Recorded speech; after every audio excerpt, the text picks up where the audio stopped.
Dahil nga day off ng girlfriend ko ngayon at bilang celebration na rin ng mansari namin, so naisipan namin lumabas. So sa video na to guys, makikita nyo kung saan kami pumunta at kung ano yung mga ginawa namin. So tara, panoorin nyo kami.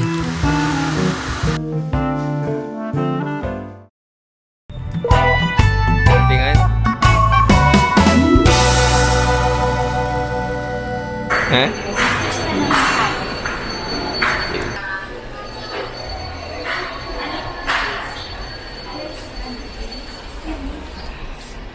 Pakita mo yung picture. Pakita mo yung picture.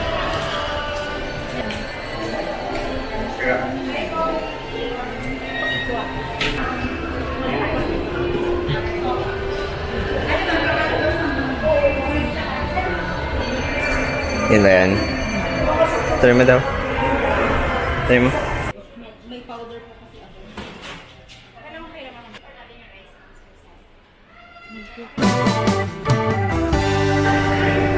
Kita ba? Hindi. Hindi kita. Ano yan?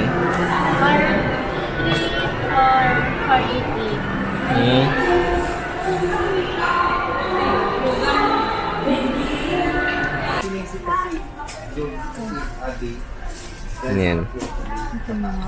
Kanima yan? I don't think so. No, no, no, no.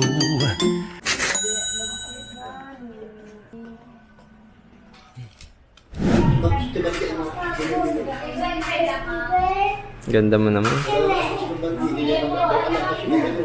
Pag ka natitingin sa camera, sa akin ka lang tumingin para di ka ma-awkward. Ganun yan. Gagay.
Huli ka.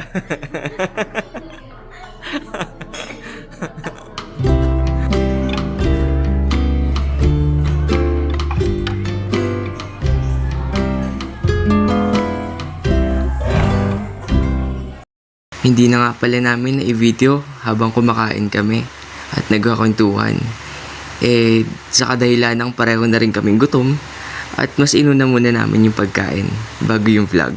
So pagkatapos namin kumain, nagdiretso na kaming mag-picture-picture. Syempre hindi matatapos ang dinner or date namin kapag walang pictures. Hot steps, no sleep. I'm calling you to ask you, do you still love me? I woke up, felt deep. I'm wondering, can you say I do still love you? What's wrong with my head? I keep doubting that you don't love me the same way. Sa sobrang hectic ng buhay, minsan talaga parang luho na yung oras. Yung tipong kailangan mo siyang tipirin, pag-ipunan at pagandaan. Kaya naman kapag bakante siya o may day off, talaga namang time is gold. Kahit saan, kahit ano, basta't magkasama. Kahit simpleng date nga lang, kahit kain sa labas, kwentuhan, o maglakad-lakad, basta't sabay, okay lang yun. Kasi sa mundong to, hindi naman kailangan maging grand o perfecto.